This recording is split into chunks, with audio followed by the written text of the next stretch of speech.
We do have reportable actions to report out of closed session, and we're going to be addressing those right now. I need a motion on resolution number 067. Move recommendation of the panel. 6-7 is actually a stip. Oh, Move approval of the stipulation? Second. Hold on a second.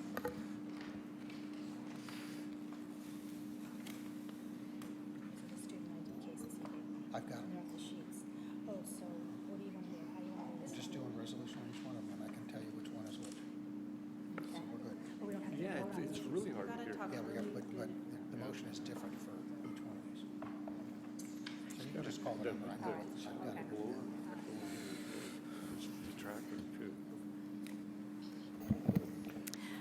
So we need a roll call vote, correct? Yes, Okay, roll call vote on 67. 67. Moved by Director Carl, seconded by Director Gonzalez. no, Pew. Oh, Pugh. I think it was you, Laura. Director Carl? Aye. Director Gonzalez? Aye. Director Christoph? Aye. Director Close? We'll Aye. get this rolling. Director Pugh? Aye. President Jay? Aye. I need a motion on resolution number 062. Move recommendation of the panel? Second. Moved by Director Carl, seconded by Director Christoph. Roll call vote, please. Director Carl? Aye. Director Christoph? Aye. Director Close? Aye. Director Pugh? Aye. Director Gonzalez? Aye. President Jay? Aye.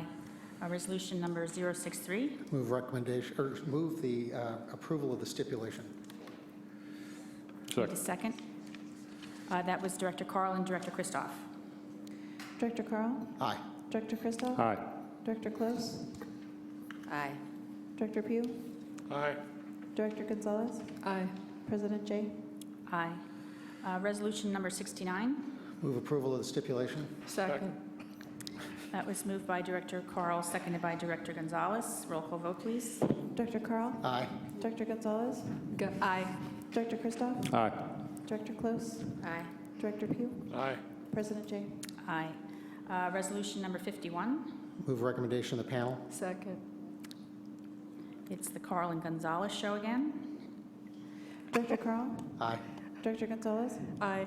Director Christoph? Aye. Director Close? Aye. Director Hanel? I'm sorry. Director Pugh? Aye. President Jay? Aye. Resolution number 72. Move approval of the stipulation. Second. Director Carl and Director Christoph. Director Roll call Carl? vote, please. Aye. Director Christoph? Aye. Director Close? Aye. Director Pugh? Aye. Director Gonzalez? Aye. President Jay? Aye. And resolution number 65. Move approval of stipulation. Second. Director Carl and Director Pugh. Director Carl? Aye. Director Pugh? Aye. Director Christoph? Aye. Director Close? Aye. Director Gonzalez? Aye. President Jay? Aye. Okay, thank you. And I'll move approval of the readmit. Sorry. So that was moved by Director Carl, seconded by Director Gonzalez. Roll call vote, please. Director Carl? Aye. Director Gonzalez? Aye. Director Christoph? Aye. Director Close? Aye. Director Pugh? Aye. President Jay? Aye. Okay, are there any statements of abstention? I know I have one for E23 for Fir Ridge. And I have to abstain from E23 also. Will abstain from the minutes approval for 6-8. Adjustments to the agenda? Yes, let's remove item E23 from consent to be heard separately. Okay. Board member requests for information. I would like some more information on the Homeless Collaborative, Santa Rosa City Homeless Collaborative.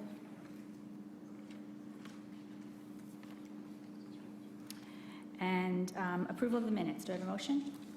Move approval of the minutes. Second.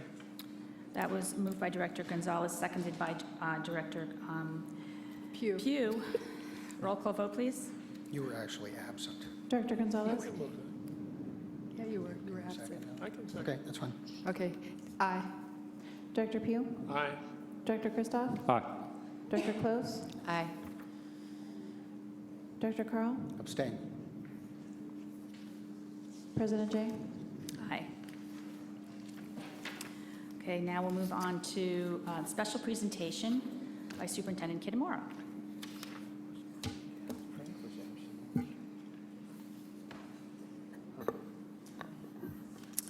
Well, it's a very special night tonight because we have some graduates here that we want to recognize.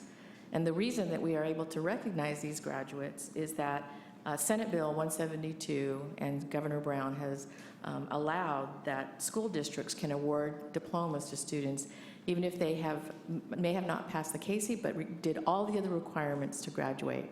So what we're going to do is we're going to ask the graduates that are here tonight to come down over here. I'd like to ask the board to come around to the front of the board so that we can present these diplomas.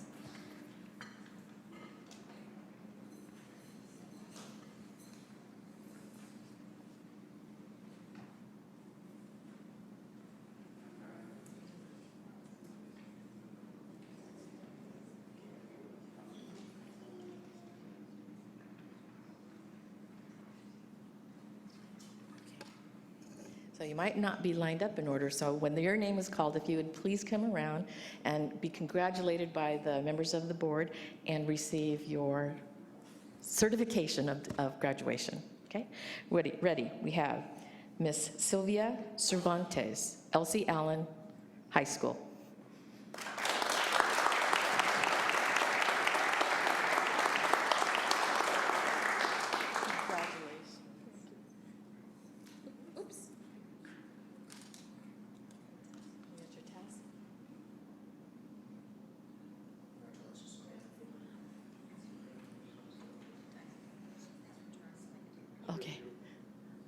Okay.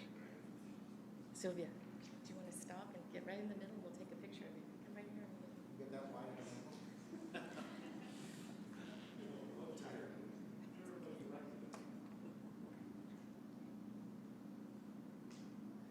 Congratulations.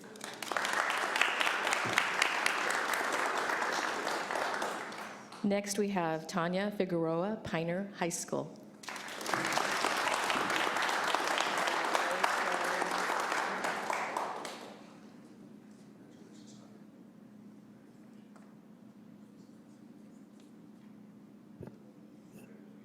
Okay, right back in the center. Let's take a picture.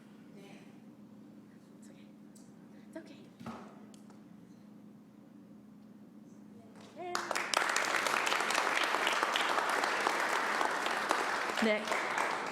Next, we have Francisco Sanchez Galindo, Pioneer High School.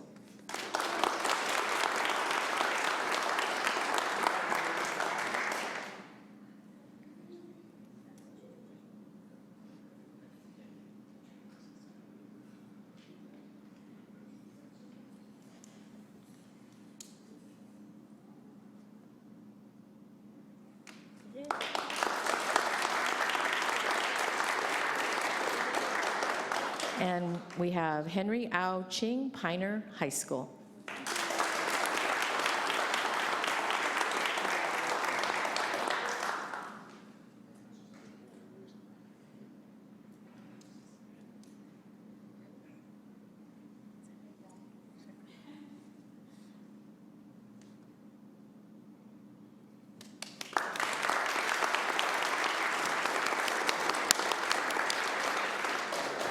So we're very proud to be able to present these tonight.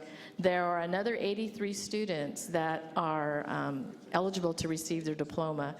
We have those lists in CNI, and we've been tracking these people down. And so if you hear of any students that should be able to get their diploma, please send them to Curriculum Instruction at the district. Congratulations again to the graduates.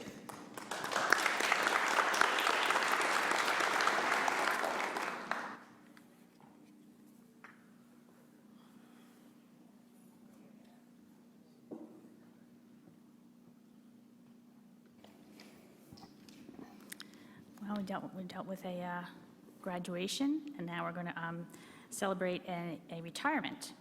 As you all know, Dr. Ruben Armiñana is retiring as president of Sonoma State University. He's been a good friend to Santa Rosa City Schools. In his tenure at SSU, Dr. Armignana has done many things to support public education, including K through 12. He has always been a proponent of all students completing the A through G requirements in order to have the opportunity to attend a university. He believes that tracking students in curriculum paths that lead to a high school diploma and not to include A through G is a social injustice. He believes that all high school graduates should be A through G completers and California State University ready. He has created pathways for typically underrepresented students in high schools for guaranteed admission to Sonoma State University. The pathways include the University Center, the Compact for Success, and Ticket for Success programs that are the most visible in our Santa Rosa City schools. He has supported partnerships with the junior college, leading to easy transitions between SRJC and SSU. He has grown SSU from the Granola University of about 1,400 students into a California State University campus of 9,000 students, with over 19,000 applicants for only 1,800 freshman positions every year. That's a pretty amazing transition. He has established strong programs linked to the local communities, such as the Wine Business Program and the Early Childhood Studies major. His leadership style empowered others to find ways to make Sonoma State University a great campus. SSU's success can be attributed to how he brought together the community to help Sonoma State University become a shining star in the California State University system. We thank Dr. Armignana for his dedicated service to Sonoma State University and to the connections he has made with Santa Rosa City schools. We appreciate his belief that all children deserve the opportunity to attend college and his contribution to the overall educational system of our community. We wish him all the best in his retirement.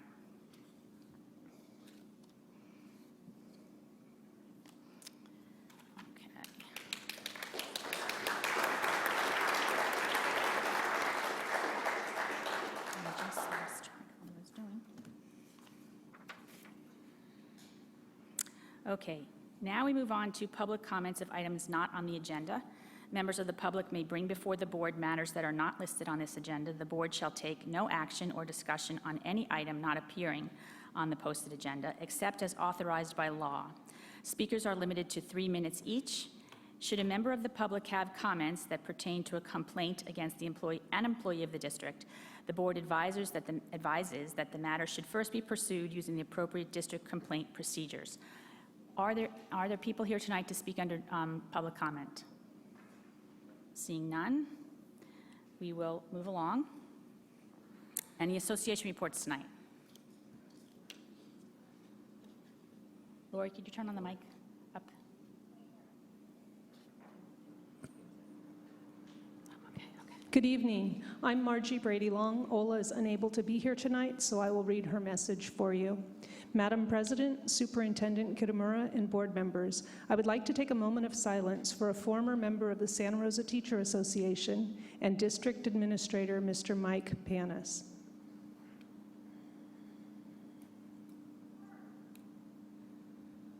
As I reflect back over this year, our district has had some major changes. As a whole, we're moving in the right direction to make the necessary changes for the betterment of all stakeholders.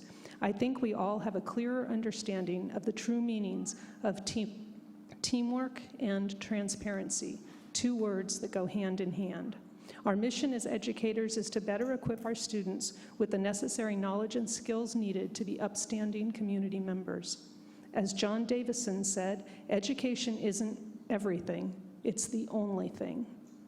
As we move closer to the 2016-2017 school year, I see great changes coming to our district to help make it an even better place to work. We must commit to attract and retain highly qualified educators with improved health benefits and salaries. August 17th is only a few weeks away. Let's enjoy our summer break and get ready to celebrate the school year ahead. Words of wisdom, teamwork, priceless. Thanks, Margie. Tammy, you going to give us a report tonight? No report. Okay. Thank you. Superintendent report? I'd just like to report out that summer school has begun in full force in Santa Rosa City Schools. We have 470 students attending summer school at the elementary district. For the secondary district, we have 60 students in our Maker program held at Comstock. We have 150 students in our MOVE Academy at Pioneer High School, and we have 850 students at Santa Rosa High School from all throughout the district. So congratulations to all the staff that have worked diligently to create an extending learning program for our students. Thank you. I'd like to report on tonight that we had I thought, a very productive meeting last night. It was prospective school board member workshop. This November, there were 4 members of this board who will be up for re-election. And then for the first time, our district, it was Superintendent Kitamura's idea to reach out to the community, invite them to a workshop that kind of went into explaining what our jobs are, what our responsibilities are, and also how you go about getting elected to a school board. So we thought it was well attended. It was very productive. I'd like to thank the staff who was there last night to give us an overview of what you all do and how board members would interact with you.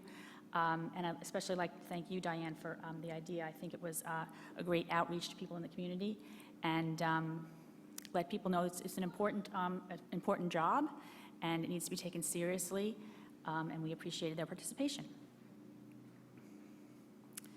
Next, we'll move on to board member reports, and we'll start with Director Christoph. Yes, I'll just, Monday I attended Kids Street Summer School program and had a chance to talk to the principal there, who was very excited about her position and doing well there, or doing good there. I met a few of the teachers and the students, got to see their lunch program in action. It's an amazing operation, and I'm very happy to see that there is a summer program there, 3 weeks in addition to the regular school year. A few years ago, there was no summer program. It's an operation of, I think, it just combines a lot of different kind of people, volunteers from Sonoma State, retired teachers, community members, outreach services. But the one overriding theme, I think, there is a real caring for the kids. A couple of things I would like to see in the future there would be an extension of that summer school program throughout the entire summer. And it was explained to me that it's very critical for these students who are at risk to make sure that their academic reinforcement continues through the summer program.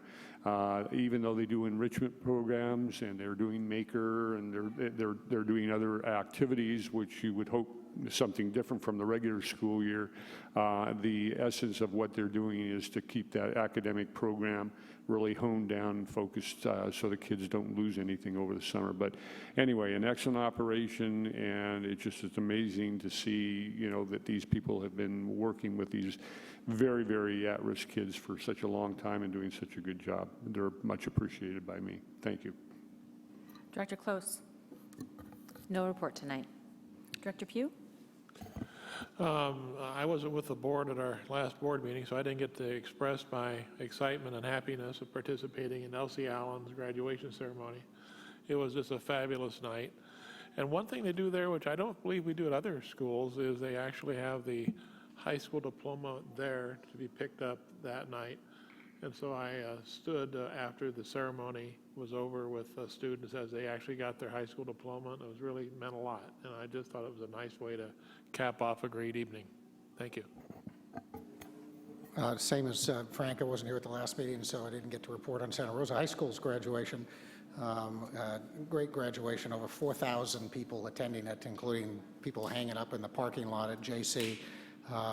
As we all know, the weather portended to be incredibly hot, but it ended up being reasonable, and that worked out really quite well. Also had a chance to show up at a couple of grad nights, and I just want to put a thank you out to all of the parents that do that work. It's a tremendous amount of work that is done, but the proof is in the pudding at the next, in the PD in the next 2 days, that we don't have any accidents, deaths, or any other things that happen to any students, and that's because at graduation, everybody puts a tremendous amount of effort into providing a place for those kids to be for the entire night, and our community is much better for it. So thanks to all the parents and all the businesses that that donated a tremendous amount of prizes, and everybody that puts in so much work on grad night. It's terribly important, and we really appreciate that work.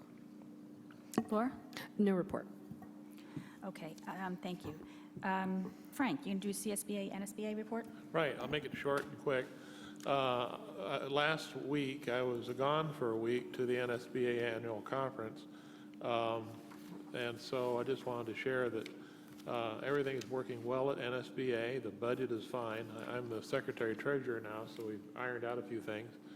Our pension issues and trust for our organization has been taken care of and is monitored.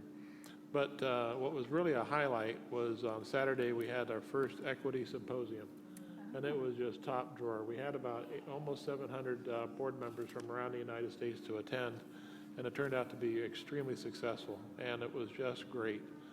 Talking about all the equity issues that we have talked about here as a board, but to hear it on a national level was really quite exciting. And then Monday and Tuesday, we were trained and then also went up to the Capitol to lobby on certain issues important to NSBA. And then I want to share something for CSBA. Coming up soon is the Leadership Institute, which board members could attend if they would like. It's on July 15th and 16th. So I'm going to give this to Lori, a flyer, and then she can maybe scan it and send it out to you all. It's going to be held at the Hyatt. And so it'll be a 2-day event, and it should be quite excellent. We have some great speakers. Thank you. Thanks, Frank.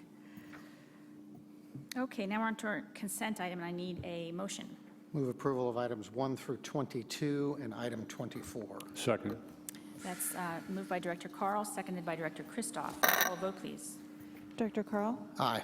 Director Christoph? Aye. Director Close? Aye. Director Pugh? Aye. Director Gonzalez? Aye. President Jay? Aye.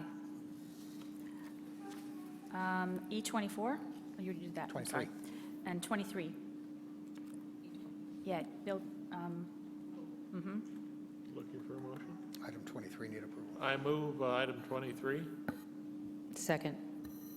that was moved by Director Pugh, seconded by Director Close. Roll call vote, please. Director Pugh? Aye. Director Close? Aye. Director Christoph? Aye. Director Carl? Abstain. Director Gonzalez? Aye. President Jay? I abstain. Thank you. Okay, so now we can move on to our discussion action items, beginning with approval of the contract for architectural engineering services. Mr. Eichmann.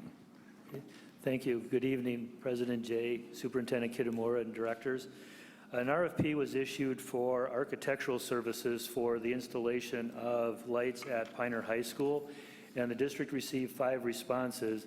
Those responses were reviewed by district staff and also legal counsel, and based on the relevant experience, the fees, and also the thoroughness of the response, we're recommending that Axia Architects be approved for the award of the contract for architectural services for the Pioneer Lights project. Are there any comments, questions from the board? Seeing none. Move Use a approval. motion. Second. That was moved by Director Carl, seconded by Director Pugh. Roll call vote, please. Director Carl? Aye. Director Pugh? Aye. Director Christoph? Aye. Director Close? Aye. Director Gonzalez? Aye. President Jay? Aye. Thank you. Next up is a discussion item, Child Nutrition Services Overview.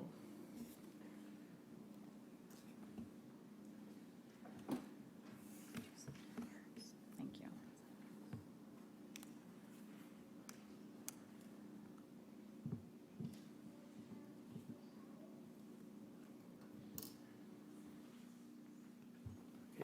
Thank you again, President Jay, Superintendent Kitamura, and directors. Tonight, I'm going to give you a brief overview of child nutrition services. Here are some of the topics that I'll be discussing during the presentation. And as you know, we're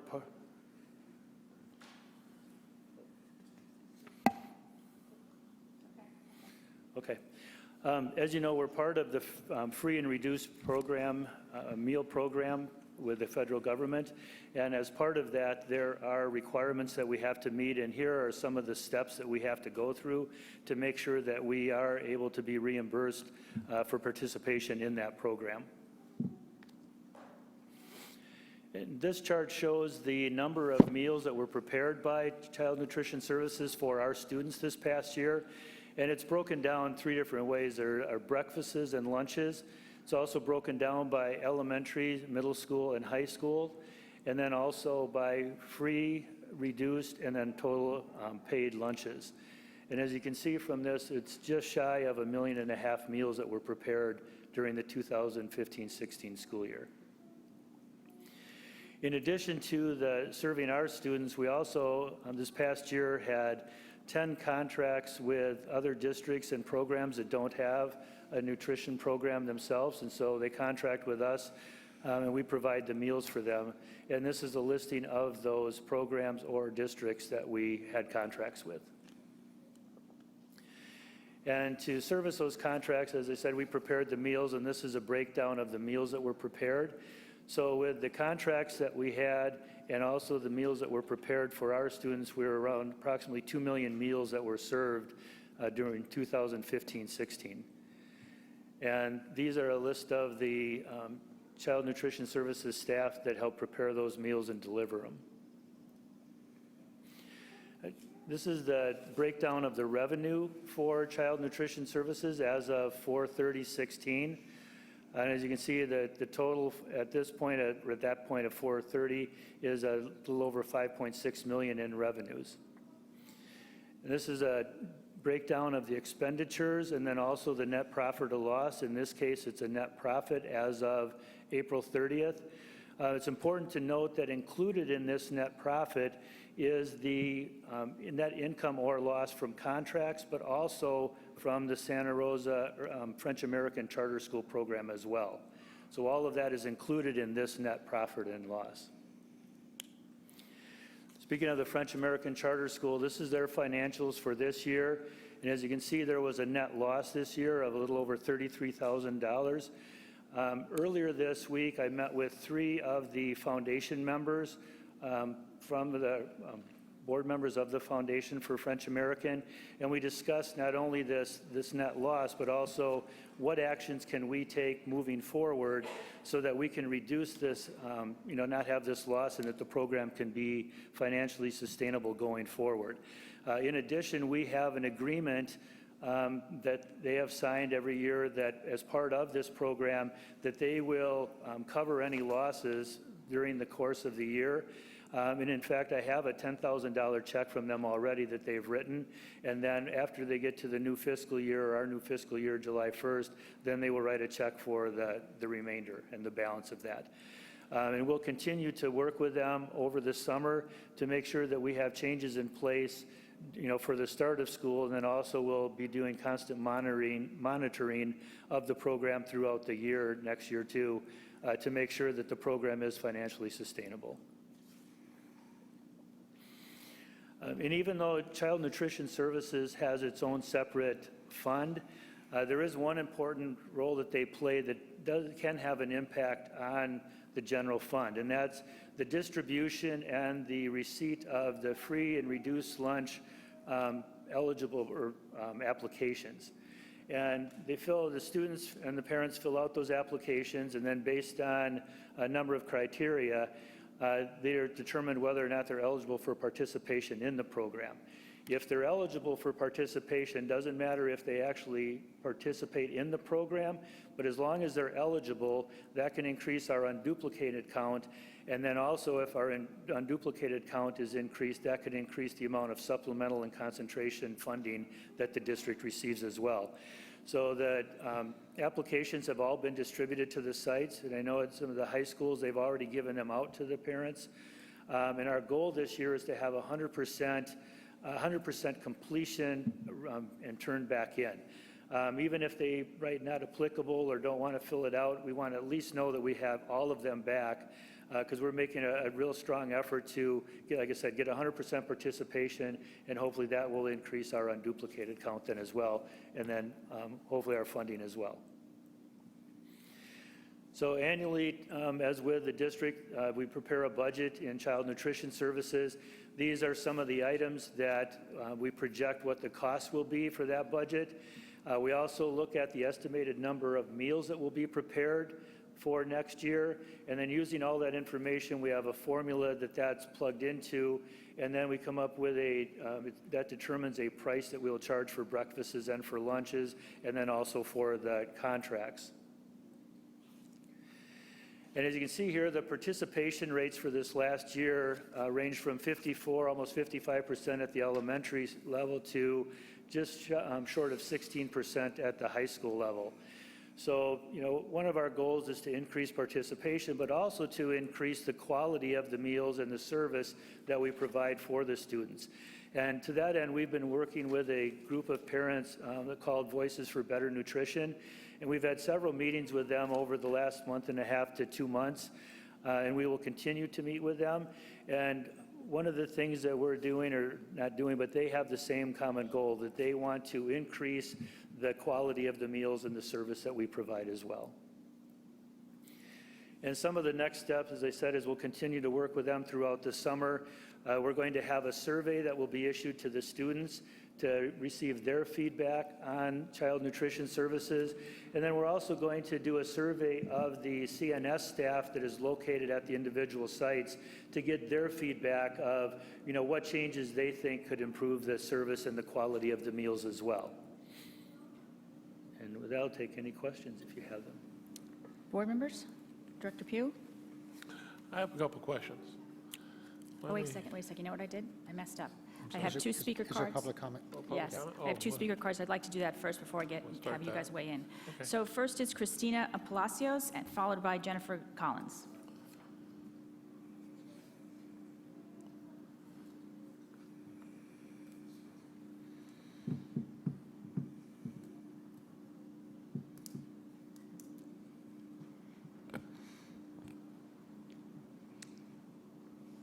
Good afternoon, everyone. My name is Christina Palacios, and I attend Santa Rosa Middle School.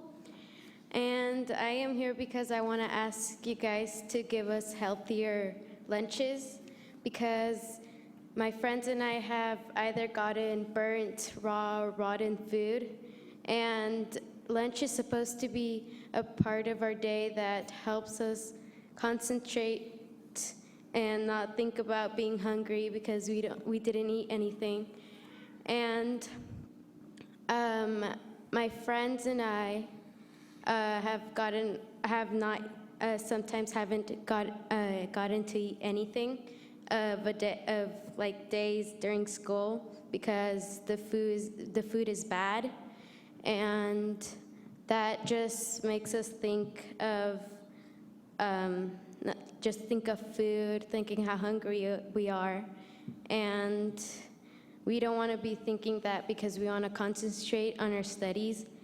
And I'd also like to say that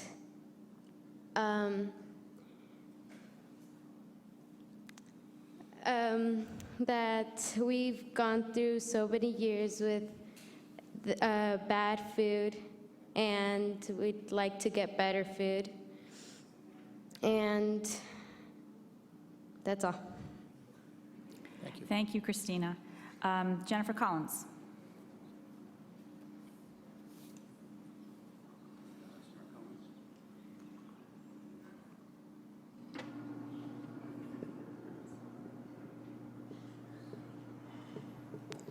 Hello.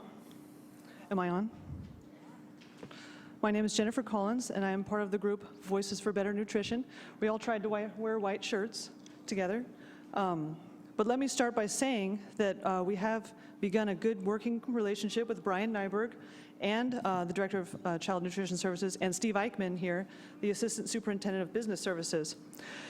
When a group of disgruntled parents requested to address the board a couple of months ago, they did not turn us away, but instead they mobilized quickly in response. Since then, we have had 3 very productive meetings together, with quite a few different parents at each meeting. Some issues came to light that they did not know about and would not have known about without the meetings. So positive change is starting already. As a result, we hope to continue with these meetings on a monthly basis during the year to help build communication and trust between the families and child nutrition services. That said, over the years, there has been growing frustration with the school lunches, and until these recent meetings, many parents felt that they had no option but to give up on the school lunches altogether. Their kids were coming home hungry because they didn't like the lunch, or sometimes they didn't have time to eat it. Still, other students were coming home hungry because the kitchen had run out of something. None of these scenarios helps anyone. We have modest demands: enough tasty, nutritious food for everyone who wants it, and the time in which to eat it. How could we give our children anything less? I hope that as a result of parents working together with Child Nutrition Services and business services, and also involving the board as a whole, that we can make a more creative and attractive lunch program for the kids, and, now this is equally important, more time for the students to eat their food, or at least get the courage to try something that's unfamiliar. As I have mentioned in previous school board meetings, the way the lunch is served, it is common for quite a few kids to have less than 5 minutes to eat. When everything is individually wrapped, that takes a lot of time. Changing the way the lunch line is organized and the food is served could be expensive and might require building structure changes or extra employees. Adding 10 more minutes might be easier. By involving you, the school board, we first wanted to make you aware of the situation, and second, hope that you will check in and give support to child nutrition services when they need it to work towards improvement. To have a check-in at another future school board meeting to measure progress would also be helpful. School lunches don't have to be the butt of jokes. There's a way to make this work, but we all need to be willing to work together for the health and well-being for the kids. We hope that through this process, we are able to improve our school lunches and the lunch experience for all Santa Rosa City school students, and even do it with a balanced budget. Thank you. Thank you, Jennifer. Wow. Perfect time. Jennifer, that was perfect. Impressive. Impressive. Okay, thank you to our speakers, and now I'd like to turn it back over to the board. So it's Frank and then Bill. I have a question about the number of meals that are prepared. And it looks like 2/3 of the meal population services our own district, and about 1/3 are basically taking care of contracts at other schools, right? Correct. So what benefit is it to the city schools to participate in meal contracts to other school districts? Well, one is that we provide lunches for those students in other districts. I mean, and they could arguably go to other places and get the meals as well. But, that's one thing that we do, a service that we provide. The other is that the way that the cost structure is set up, it is fiscally neutral, and in most cases, it makes a little bit of a profit for the district, so there's no detriment there. The other is that we also have more employees that are employed because they're servicing those contracts. That if we weren't doing and preparing those meals, we wouldn't have those employees. So are you saying that the meal contracts we have with the other districts actually subsidizes our own program? At this point, the food service program itself, it's almost fiscally neutral, that the regular food service program, but it does subsidize it a little bit. So if we were not to service in the future, sometime down the road, other school districts and provide them with their meals, it would be basically transparent for us. We would just it would cost about the same. So I'm just trying to see why do we go out and earn these contracts when there isn't a significant influx of additional money to offset our program? Because why do we do that? Other than it's a nice thing to do, I agree it's a nice thing to do. But why do we expend our resources, our efforts, our HR costs, hiring people? These are all the things that impact these programs. I'm just trying to figure out, why do we do this? And I hear that it's a nice thing to do. So I will speak a little bit to that, because Director Pugh, I had exactly the same questions as I came on as superintendent. When we began to look at the fiscal nature of the entire district, one of the first questions, or one of the first things we began to look at was child nutrition services. The question that I had of staff began a little differently, and that was the cost of the increase in benefits, STRS and PERS, that we've incurred over the year. How does that manifest itself in our charges to the contracts for services providing the meals? That began the ball rolling. So what I would say is we're in the first phase of analyzing the entire thing, because I have the same question. How does it benefit the district to have these additional contracts when, in fact, we should focus on our own food, and if there is profit, increase the quality of our food? Cost neutral is great. If there's a profit, put it back into the services of food for kids. That is the direction that I've asked staff to go. Okay, so we'll see more of that information. Yes, you come will. forward. Yes, you will. The next question I had was in the case of the remodel of the CNS facility, which happened way before anybody here showed up in the district to work, the facility bond actually paid for renovation of the CNS facility. And that amount of money that was borrowed, which I think might have been as much as $2 million out of our facilities bond, was to be paid back to the district through the profit that was generated by these additional contracts. Have we retired the debt between CNS and the district for the facilities that were rebuilt and the equipment that was purchased? I believe that we have, but I will double check to verify that it has been. Okay, I'd appreciate knowing if that's been retired. Okay. I also wonder if because we service a third more meals than we actually require to serve for our own use and services, I wonder if when we made a big effort a few years ago to talk about organic foods and things of this nature. In fact, we saw several presentations on that at the board. Is the ability to acquire these specialty foods, does it outstrip the ability to, well, does our need outstrip the ability for the supply? I don't think that it does. What we're looking at now is that because organic costs more, we're just trying to have a happy balance between using more organics and then also, what it means financially as well. Right. But we are looking at doing more of the organics. Okay.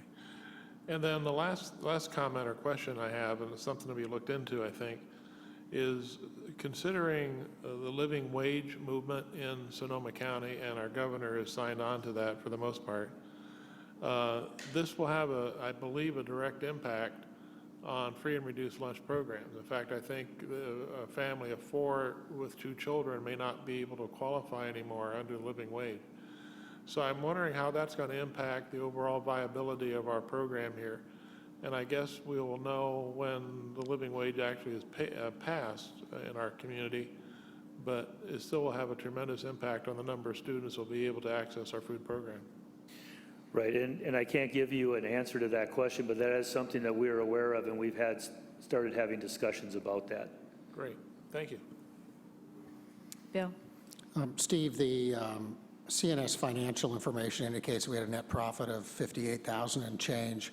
That includes the $33,600 loss, correct? Correct. So when that gets paid off, we'll end up with a $92,000 profit this year.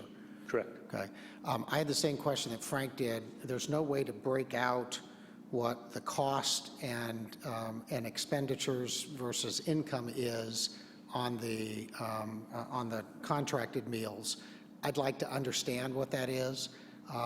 And the devil's always in the details with that, because what percentage of admin is put to that, what percentage of equipment repair, et cetera.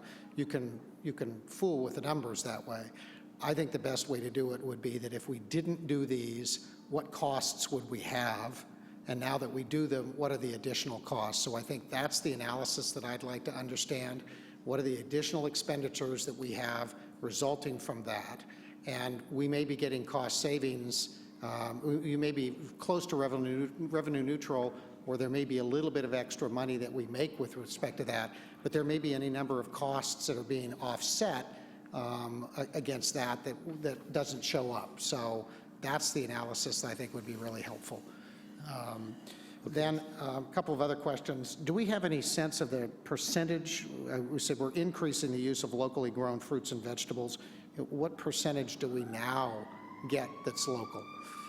I can get that information for you. I'd like to know that, and it'd be interesting to understand how that's trended in the last couple of years, because we have more and more local farms that are doing that. I don't know what our connections are. There are a lot of restaurants use that. I believe that the CNS survey that's done ought to be done either on SurveyMonkey or whatever way you do it, but I think it ought to be anonymous so that it can't be tracked back to anybody, and everybody ought to understand that that's the case. I'm sure that's where you were going with that in any event. And then I think it would be very valuable, since you're meeting with this group on a monthly basis, I think it'd be very valuable to, at least on a quarterly basis, report back to the board what the concerns have been, how those have been addressed, and what we see in the future. I think one of the things that concerns me is significantly is kids having to cram food down in 5 minutes. Is that in fact the case? We got to figure out a way to change that, because that doesn't aid digestion, doesn't really put them in a good position when they go back. And I don't know how prevalent that is. And it may be a function of lines. It may be a function of having more people that are able to serve. It may be a number of different things. But I think that's certainly something that we need to pay some attention to.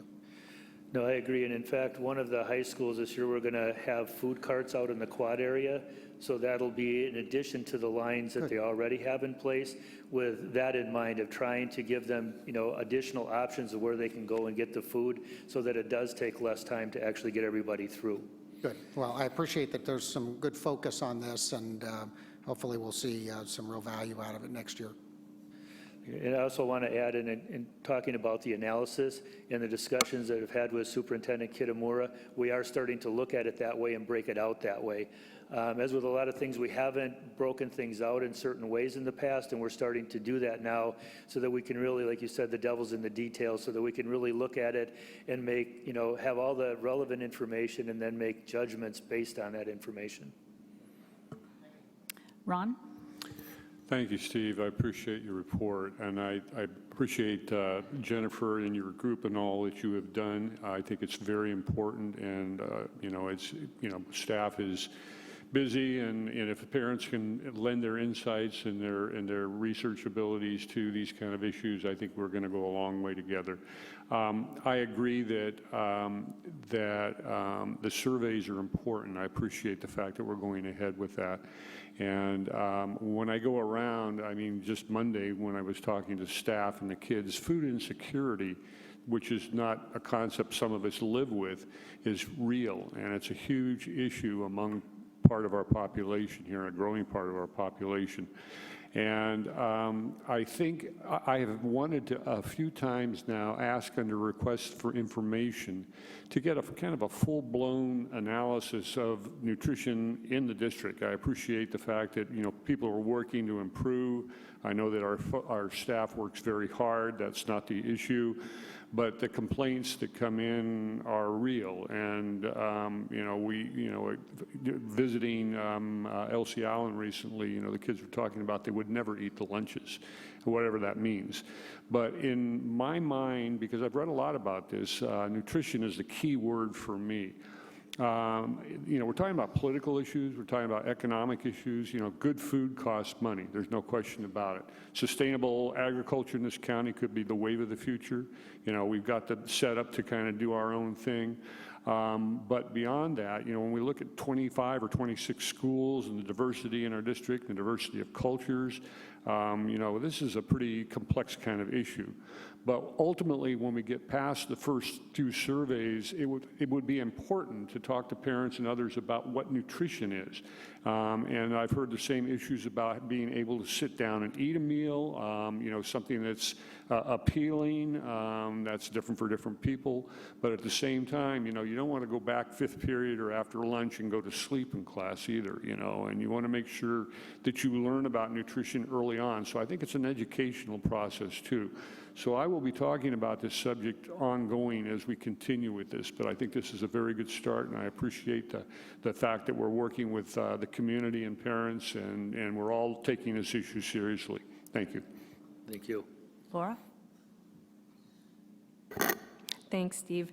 I had a couple of questions, and one of my concerns here is that after reading this and then getting the letter that we got from Mrs. Collins, that some of that is, well, most of her stuff isn't addressed in here. And I know that this, her letter came late and so forth, but it seems to me that we don't really have a picture of what's going on simply by this. I mean, and what she has spoken about this evening, particularly the quality of lunches, and what Christina Palacios said too, burnt food, raw food, rotten food. I mean, this is what we're serving our students. This is completely unacceptable. And we must have been hearing these complaints. I mean, I can't believe that Jennifer Collins' letter was the first time that the first time the district is aware of this. And I don't hear an answer of what we're doing to make that not happen. Because as Director Christoph pointed out, sometimes this is the only food that some kids get. And for them to have rotten food, raw food is not acceptable.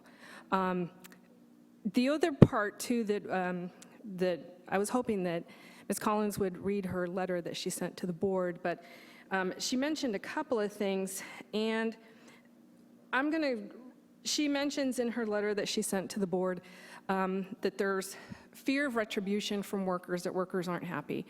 I can't remember if I met with the current CSEA president or the last one, and we talked about this, and that was probably 1.5 to 2 years ago.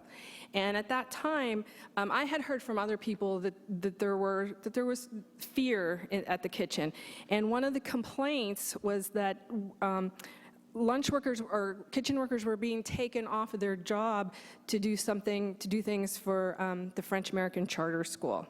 And after talking to my friend who was an intermediary from some of the complaints and talking to Tammy, I said that, well, I'm not going to bring this forward because I need some people to actually come forward and say something. And I was told again that there was fear there. And again, this is 1.5 to 2 years ago, and I'm hearing the same thing now from Ms. Collins' letter. And so what's going on? And about 2 years ago, we had a presentation here where we had like balloons practically and confetti as to how wonderful food services was and how much better it had gotten.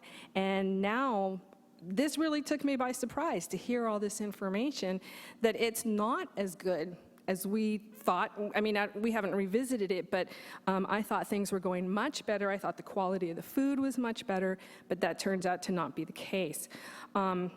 So, my question is, what has happened? And I think that Ms. Collins in her letter brings up, that we've hired extra people to do things, and yet our quality of our food has gone down. So what are, the extra hires that we've had? I think she mentions 3 here. There was supposed to be a person to coordinate things and then have 2 helpers, and yet our food quality is going down. So I feel that this brings up many more questions than are being answered here. And again, I know that her letter came after you have put this together, but it's really disturbing. And I hate to think that our kids are getting cruddy food. And I really want to thank Christina for coming out and telling us what happens. And I'm sure that Santa Rosa Middle School is not the only school that that's happening at. And my question too is, are we're subsidizing, we're going to get paid back, but we're subsidizing this food program at one school in our district where they get quinoa and salmon and things like that, but our other students are getting frozen food, raw food, rotten food, and I'm protesting again this whole program that reinforces the haves and have-nots. And I understand that we're going to get money back, but that doesn't make it okay. I mean, it's at the French American Charter School, do they get burnt food? Do they get rotten food? Do they get raw food? And my guess would be no. I would love it if somebody would prove me wrong, but we have one school getting all kinds of great food, and now I'm hearing that across the district, everybody else is getting, close to garbage. So I am not okay with this. Thanks. I understand that, don't take it, I'm not attacking you, okay? You're not the cause of this problem, but I'm just telling everybody what I think. Thanks. No, thank you. And I do want to say that in the course of the meetings that we've had, Mrs. Collins and others have expressed all of the topics and the concerns that they have that are in that letter. So we are aware of those, and we are working to address those as well. I'd like to thank the Voices for Better Nutrition for coming together, because it's really a group of DLAC parents who took this cause on, along with another group of parents that have come together, which I think is a great thing. We brought this report forward knowing that there were going to be the kind of concerns and questions. It is in that spirit that we have brought it forward, because we want to make this better. We truly do as a district. I can't control what happened 2 years ago. I can't control what happened last year.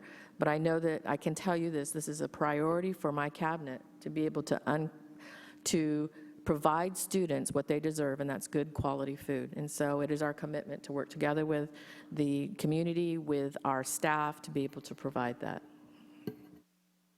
Jen? Yeah, most of my questions were answered, and some of my comments have been made. So the one thing, but I do want to also take a moment just to say thank you for working with the parents and the parent group, and I hope that that's a productive conversation. And but the one thing that I'd like to have be part of that conversation is, we talked about the financial impact of our outside contracts, but I'd like to know what impact it has, if any, on quality. I mean, generally, I think that scaling up in food production does reduce quality, and so I want, we can make, really healthy food, but if it tastes bad and kids don't eat it, then it ends up in the trash can, and it's a waste, and our kids aren't getting good food. So I really would like to make sure that our surveys and our investigation includes getting really honest feedback from the staff about how food quality is impacted by the scale up of our production. Because if we have to let some of those contracts go to make sure that our kids are better fed, then, I mean, we're not making that much money, and it seems like that's a bigger priority. So I'd really like that to be addressed. Okay. Yes, we will. Thank you. Well, I think you have all the information you need and then some. So we'd like to thank all the people who came out tonight to address this issue with us, and we'll be hearing back from CNS. Thank you. Okay, now we're going to move on to F3. It's an action item, adoption of the Local Control Accountability Plan, Elementary District. Good evening, President Jay, Superintendent Kitamura, members of the board. Tonight you are being presented with the adoption of the Local Control Accountability Plan for the Elementary District. Before I turn it back to the board, I do want to make clear that we are aware that there's some dates missing for the stakeholder meetings. That was an error, and those will be inputted for the final LCAP in both elementary and secondary that's sent to the state and put up on the website. So I turn it back over to the board. Thank you. Any questions, comments? Director Pugh. If there are no comments, I'd like to make a motion. Oh, I'd like to move item F3. Second. that was moved by Director Pugh, seconded by Director Gonzalez. Roll call vote, please. Director Pugh? Aye. Director Gonzalez? Aye. Director Christoph? Aye. Director Close? Aye. Director Carl? Aye. President Jay? Aye. Then we'll move on to F4, adoption of Local Control Accountability Plan, Secondary District. So we are asking the same for our secondary district. Turn it back over to the board. I'd like to move item F4. Second. Moved by Director Pugh, seconded by Director Gonzalez. Roll call vote, please. Director Pugh? Aye. Director Gonzalez? Aye. Director Christoph? Aye. Director Close? Aye. Director Carl? Aye. President Jay? Aye. Thank you. Okay, F5, a little changing of the guard there. This is the adoption of the Santa Rosa City Schools budget for the 2016-17 school year. Thank you again. And to present the budget for adoption is Carolyn Bischoff, the Executive Director of Fiscal Services. Thank you. Good evening, President Jay, Superintendent Kitamura, members of the board. Since we wrote the summary of the budget adoption, the governor has signed the budget, so most of this is now actual, not supposed. So the COLA for this year was set at 0, which was a reduction from what we received or projected in January. The gap funding went up slightly to 54.84%. The STRS and PERS rates are set, and the one-time funding has been reduced to $216 per ADA. The increase in our base funding based on those numbers is about $4.8 million. And that funding will be used to cover step increases, retirement increases, contributions to special education, and routine maintenance. Just a reminder that the STRS rates will be increasing each year through 2021, and each year that cost is a little over $1 million. The PERS rates are also increasing, but unlike the STRS rates, they are not set until the fiscal year is upon us. They will be set, the rates up there are estimated in the out years, but again, they're hoping to stop their increases at 2021 as well. That's going to run us over $300,000 each and every year. We're currently projecting enrollment to be relatively flat as a district. However, there are changes both in the elementary and the high school district. It's important to note that the high school district, we're currently projecting a decrease because of funding and the per ADA funding. The high school district is slightly higher than the elementary district.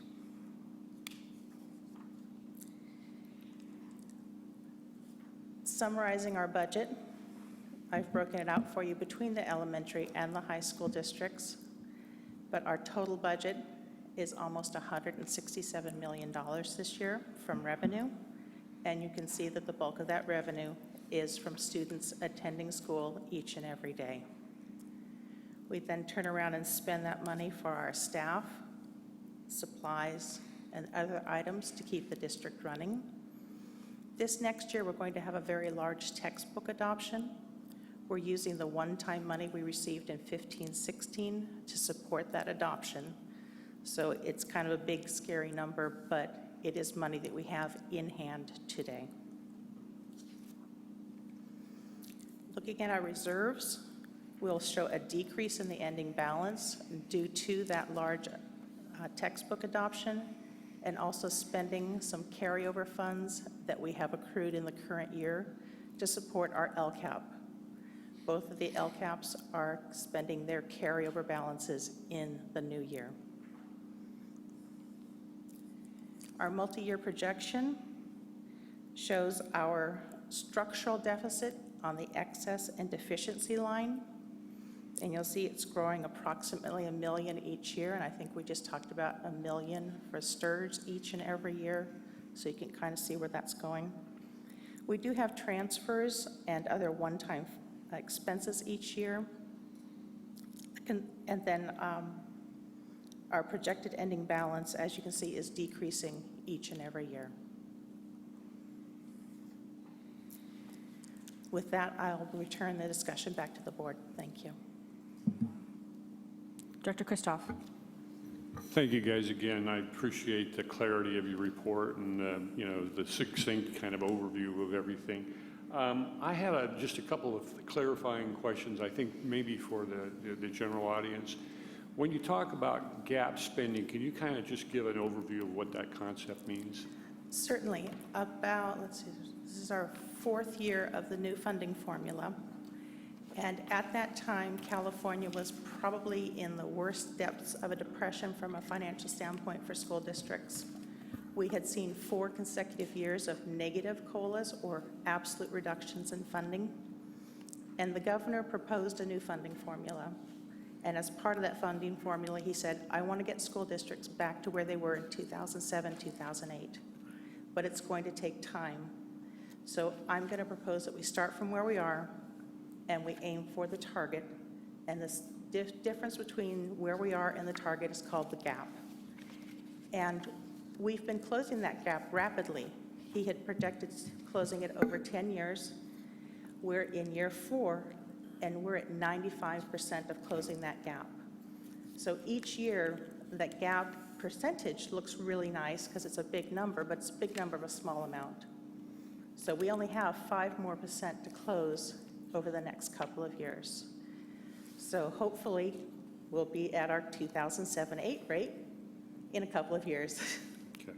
And effectively, that means that we're getting less money from the state in a sense. We've gotten some pretty good boosts, but that doesn't last long. There's not much left, right? Right, there'll be Okay. less increase each year. And then when you unless we increase say, our enrollment. when you talk about deficit spending, you're talking about really drawing down on the reserve, is that correct? Yes, there's 2 ways to look at it. One is, how does your current revenue compare to your current expenses? Do you have any unusual or one-time expenses? You want to pull those out so you can really look at the number. And that's sort of what we did on the multi-year for you, is to show you, we're short $2 million this year if nothing else happens, and $3 million the year after that, and $4 million the year after that. That's a structural deficit. Deficit spending literally is spending more than you get. Okay, thank you. And then I have one last question. This relates to Circle Page 13. When we look at books and supplies, in the 16-17 budget, let's see, 15-16 budget, that $8 million plus figure there, is that the one-time money we're talking about? No, but if you look at the increase year over year from 15-16 to 16-17, Right. that's spending the one-time money. Okay. That's spending the one-time money, so, Correct, it was received in 15-16 up on the line labeled state revenues. You'll see that number is going down year over year. okay. And so we have in our budget, I'm sorry, just a clarification, books and supplies for 16-17, the upcoming year, we have $14,600,000, is that correct? Correct. My question is, I don't ever remember having more than $8 million, which I don't think we ever spent that much money on books and supplies. Does anybody have a recollection of the history of our budget? We haven't bought new books since we went to Common Core or since we had the financial crisis. Okay, so we're behind in our anticipating. adoptions. I'm sorry, Diane. We haven't had adoption in years. I know we're in need of a lot of things. So we're anticipating spending $14 million in books and supplies next year. Yes. Well, we're anticipating spending $8 million of the one-time money for adoption. Right. The supplies part aren't those the budgets that go out to all of the sites? Right, so our normal supply spending is in the 8 million range. So we're spending another 7 on top of that. Okay. For the adoption. I got So $8 million is what we distribute out to sites for their site budgets, and then that other portion is the one time that we're getting ready to spend for the adoptions. Okay, thank you very much. Bill. Thank you. First, I appreciate the clarity of the report. The form in which this was provided is a lot easier to deal with than we've had in the past, so I think that's very helpful. Second question, is the county going to approve this budget when we have a 3-year projection that's less than 3%?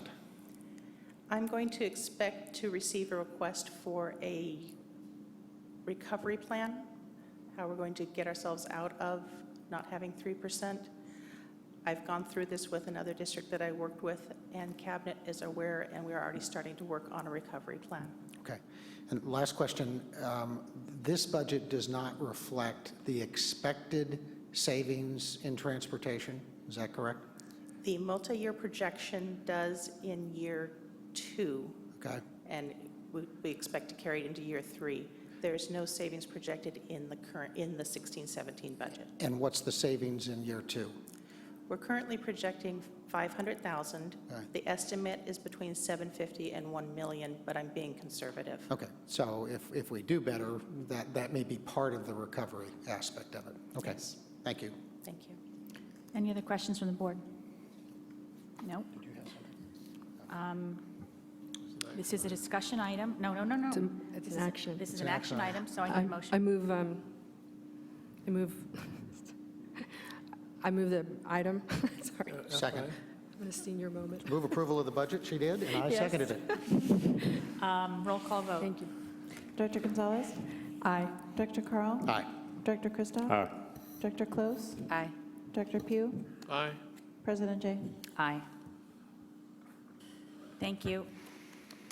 Now we'll move on to F6, which is a discussion item, staffing update. Thank you, President Jay. I'm happy to follow that because I've got some good news. Yay. Just want to give you a quick update on where we are with staffing. This has been, there were some changes made this year to kind of move up or accelerate our process in Santa Rosa City Schools, and I think we're starting to see some of the benefits from that. Oh, I can click myself? Wow, it's so, I'm going to mess it up, Rick.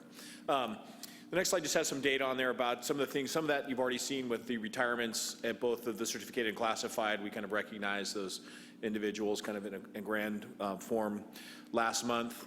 I've included some things on there about reduced workloads, which is commonly known as the Willie Browns. We also have, something else that impacts staffing, and what we need to do at various levels are the leaves for various reasons.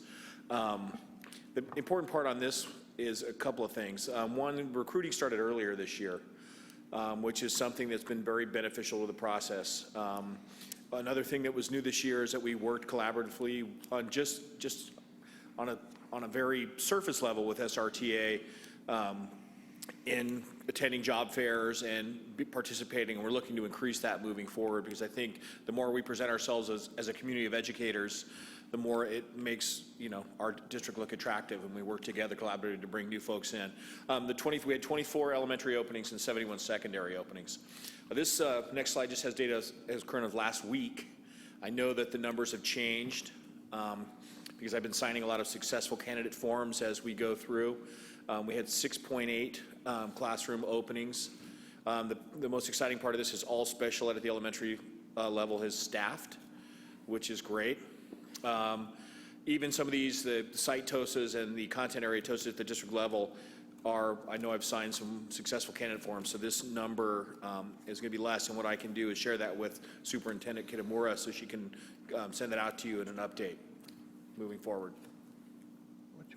The secondary level, and I kind of parse these out because there really is a different process at the secondary level when you have, subject area positions as opposed to elementary or multiple subject positions. As of last week, we had 4.0 FTE classroom teachers. And that really represents, right now at the secondary level, 0.2 social science, 0.2 drama. So it's a lot of kind of these smaller pieces that are honestly difficult to fill. We're still having difficulty. The pool has been, I think I talked about in closed session, we had 49 applicants for an elementary school position. We still see that we have a lot of social science and English people applying for positions in our district, and we're still having the same troubles we've always had with finding qualified math and science folks. We're in a better position, but that's an area of need that we're really going to have to concentrate on probably every year moving forward to make sure we get the right teachers in the classrooms with our students.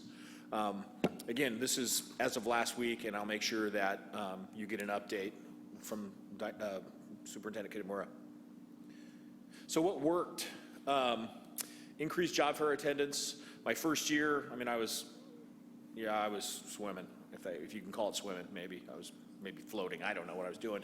But I'm in a better position now, as is my department, to really kind of do a better job in outreach. Steve Mazzaro has been very helpful this year, the psychologists, the SOPs. We really are working collaboratively across all departments to get a a cohesive recruitment plan in place, and it's only going to get better as we move forward. I think we really still have to look at moving the master scheduling timelines up, because that really puts us in a position, not just in recruiting, but looking at fiscally and looking at, providing the courses that students are actually signing up for. So moving that timeline up still needs to happen. I think we can do, a better job with that. Administrative team approach to hiring, we really kind of have worked collaboratively, not just with SRTA, but with CSEA and our administrative team to hire together, because we really have to look at this as a team approach to make sure that we're getting the best people in our district. Because as we've seen over the years, we get people who move, and most of the movement at the administrative level has happened within our own district, which is exciting. And that means we're getting good people, and it gives us an opportunity to hire more. Again, as I said before, collaboration with SRTA to have them participate with us at a deeper level next year with our recruitment process and really our outreach.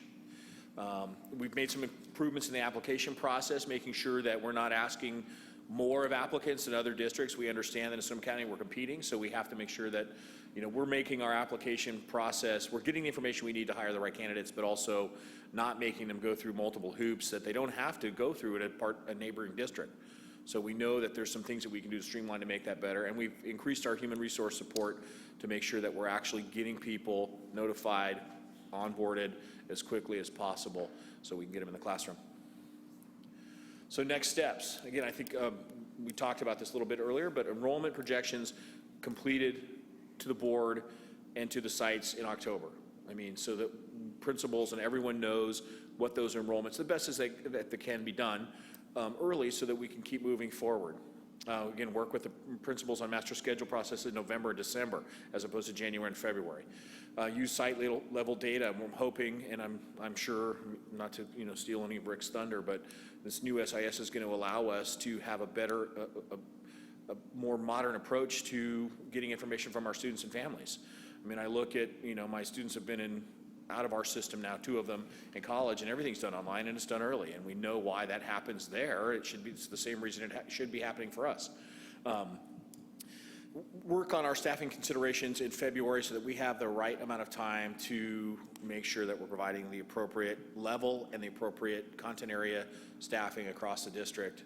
And again, create a collaborative team that begins a process of really outreach at all those job fairs in March. And again, I'm moving my goal up. We were pretty close to having all positions filled by the end of May. Now I'm looking at the end of April for next year, so that it's been nice to have principals be able to go off on their vacations, well-deserved, and know that I have positions filled. Because as a site administrator, that was one of the things that kind of hung in the back of my head no matter where I was with my family. It's like, oh man, I know I got to find this teacher. And the later, I'm off enjoying time in Tahoe, but I know if I was back at school recruiting and finding and interviewing now as opposed to waiting till August, I would be in a better place. So we're hoping that the system we put in place and the changes we make get this done earlier so that that doesn't happen as frequently. So, questions? Director Carl. Thanks. Jason, when I sat on that committee that dealt with a lot of these issues 3 or 4 years ago, one of the problems that we had in terms of moving things up was getting information from partner elementary districts. You're looking at doing enrollment projections in October. That's pretty critical information. Are we making progress in working with partner elementary districts to get that information earlier from them as well?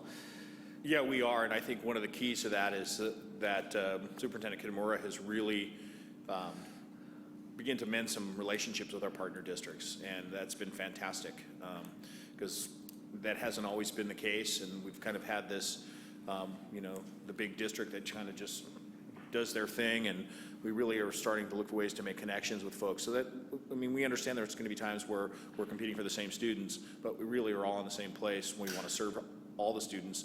So getting that information earlier next year is going to be easier. Yeah. And it really is the biggest issue at middle school level.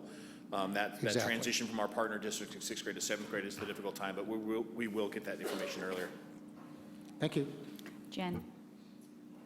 Yeah, thanks for the report, and I really appreciate the real proactive approach you're taking with this and collaborative as well, and it's obviously working, so congratulations. I have one question, and actually relates to a consent item that's related, but I forgot to ask it at that time. And that's about the new admin org chart, which is sort of related. I think it would be great if we could sometime do sort of a introduction of the admin team and explanation of what everybody does on that org chart, something beyond coordinator and director, so we could put a face to the name. Some of the people we see a lot, some people we don't.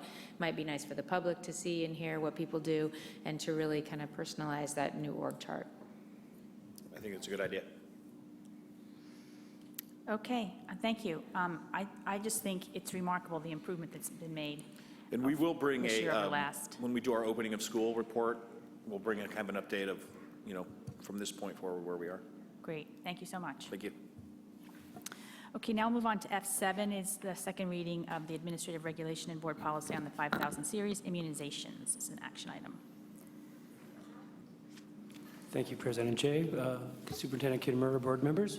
This is the second time we brought this immunization language forward. It's consistent with CSBA and state law. And if there's no further comments, we could entertain a motion. Move approval of item F7. Second. Moved by Director Carl, seconded by Director Pugh. Roll call vote, please. Director Carl? Aye. Director Pugh? Aye. Director Christoph? Aye. Director Close? Aye. Director Gonzalez? Aye. President Jay? Aye. Thank you. Now we'll move on to F8.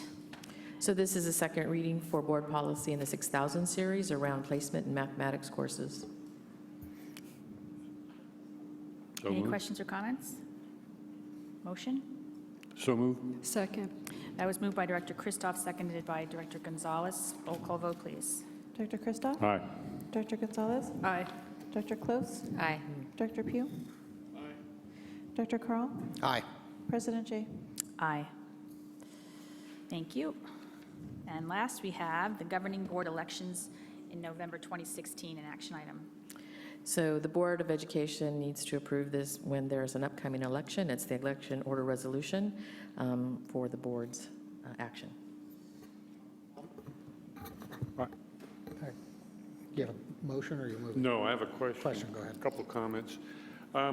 First of all, this is at the bottom of the page here. It says, past practice of the board has been to stipulate the following, that a candidate will pay the first $200 and the district will pick up the remainder of the cost for publishing a statement of qualifications in English and Spanish. We've never paid for Spanish before. That's right. I would recommend, or I would advocate for that to make sure that we're clear on what we're doing. Yep. And then secondly, I was surprised at the cost of elections the last couple of cycles and the fact that the candidates raised very differing amounts of money. For a lot of people, when they vote for a school board member, the only information they have is the candidate's statement. And 200 words is not very much. And I'm thinking that 400 would be something that would do the public a service if we were to allow more verbiage in the candidate's statement. So I propose that we move to pay for 400 words instead of 200. Do we have any idea what the additional cost would be for that? I do not know what that would be. Because there will be an additional cost on that, and I don't know what that is. Yeah. I don't know either. And with regards to the Spanish portion of this, the intent of this was that we would do this translation in the district for the candidates, not have the county do that. Will the county allow us to do that, or Well, do the registrar I thought have a they had to do it. responsibility? I thought they had to insisted do it, yeah. Yeah. Or you don't have it at all. Either you Yeah. do it and you have the county do it, or you don't have it at all. So we want to check on that because of the cost of that translation. Right. So, Because I offered to do my own, but they said no. okay. So we'll check on that. And if that is the case, then we will remove the Spanish portion on there. We have to do this at this meeting, though. Isn't What that was the correct? date that it has to be done by? Yeah, it has to be done at this meeting. We won't have another meeting before it's due. Yeah. So, and I don't know the cost of I don't know the additional cost. We can approve this now and amend it, I believe. We still will have time because, the candidates aren't even filing till July. So we'll be back August. at the end of July. I mean, the candidate. Yeah, but I don't, the Ed Code requires us to have this by a certain time, And I don't know what the registrar's time frame is for getting this stuff. We amended it 2 years ago. When? We brought it at the last June meeting, and we amended it at the following meeting.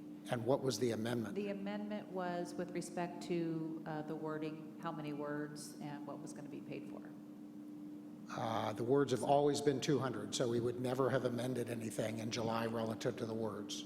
I think it had something to do with the language, but I would have to go back and look at that amendment. I think it had to do with the translation. The district never picked up the translation cost. That's what was so expensive. Yeah. And, I mean, not all candidates would pay for it. Not everybody running would pay for the translation because it was so much. Yeah. So we were trying to get more people to participate in the process, and I thought we did approve that we would pay for that translation. We didn't pay for the translation last time, I don't did believe. not? I Okay. don't believe, Never because my recollection is I paid more for it. Well, I think you would remember if you did, because it's quite a chunk of change. So Oh, no, it was. Yeah, you as individuals paid for it. Yeah, that yeah, the district paid for it. yeah. Jen, did you want to say That the something? district paid for it. Yeah, I guess Yeah, we did. what I want That's to say what is my that recollection if we, paid for it. is I the- could absolutely be wrong, but my recollection was that the candidates paid for it last time, We did. which is We paid for the exactly what the Spanish process has always been. Right. So I think what I would prefer to do today is approve this the way we have already done it, but request that we get specific numbers for what it would cost to go from 200 to 400, and specific numbers for what it would cost for us to pay for Spanish translation, because in theory, I think that's would be better for us to do, so that we get it out to everybody. But I don't think we can do that without understanding what those costs are. And if we can't amend that in the meeting in July, then let's do that. Let's look at that, but we've got to have the info in front of us to figure that out. Jen? I mean, I think that we should discuss whether or not we should just go ahead and approve this as written, because if we're trying to reduce barrier to entry for candidates, I mean, if we end up spending, if I recall, it was, $1,000 or something to translate, that's a lot of money for individual. As a board, if we're really trying to reach out and improve, the diversity of the candidates here, it's a drop in the bucket of our budget. And us not having something translated in Spanish on the ballot just seems wrong here, given our population and the population of our school district. Yeah, So- what I'm advocating is that, I agree entirely, and I think that that's probably what we do, but I don't know how we can do something when we don't know exactly what the cost is. I mean, that's not typically what the board does, is just give somebody a blank check. Well, we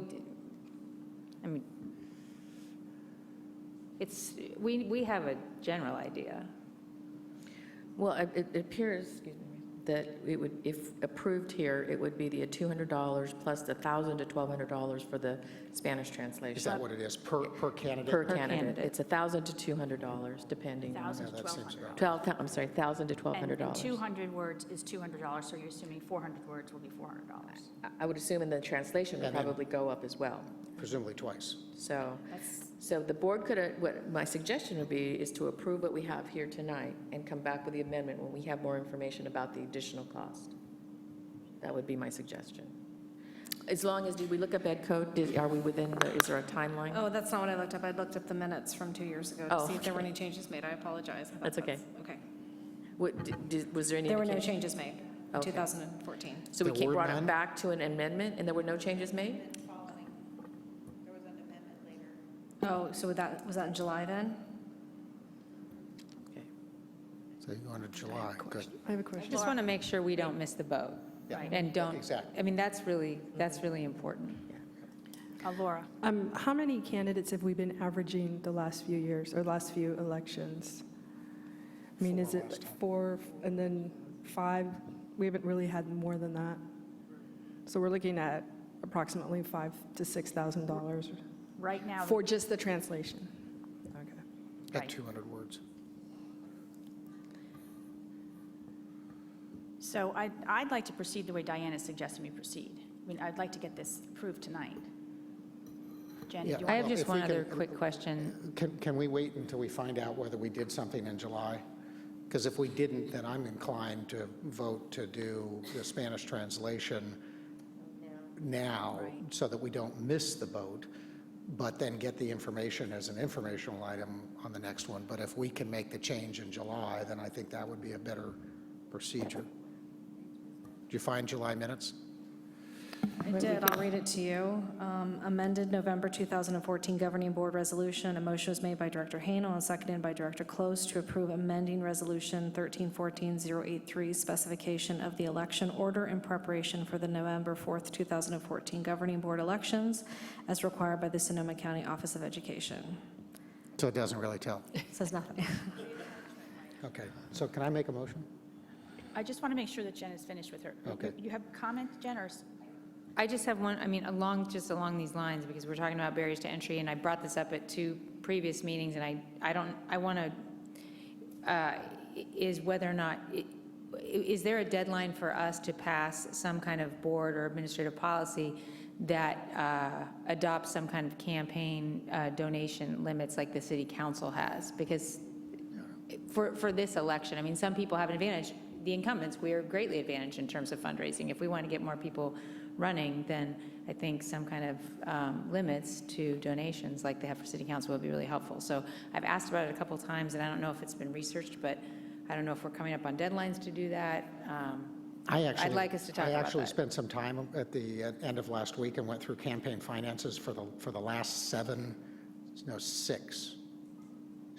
ones. Yeah, I think it was 6 that was available online. And in terms of what generally happens, in most cases, it is the candidate themselves that are putting the money in. I didn't find that anybody had donations that exceeded about $2,000 total from sources other than themselves or their own family. So I mean, we can look at the timing of it, but I suspect we don't have an issue. I don't suspect that it's anything. If you would put limits, I don't know what those limits would be, but I suspect that in the last several elections, nobody's gotten anywhere near limits that would approach what city council does.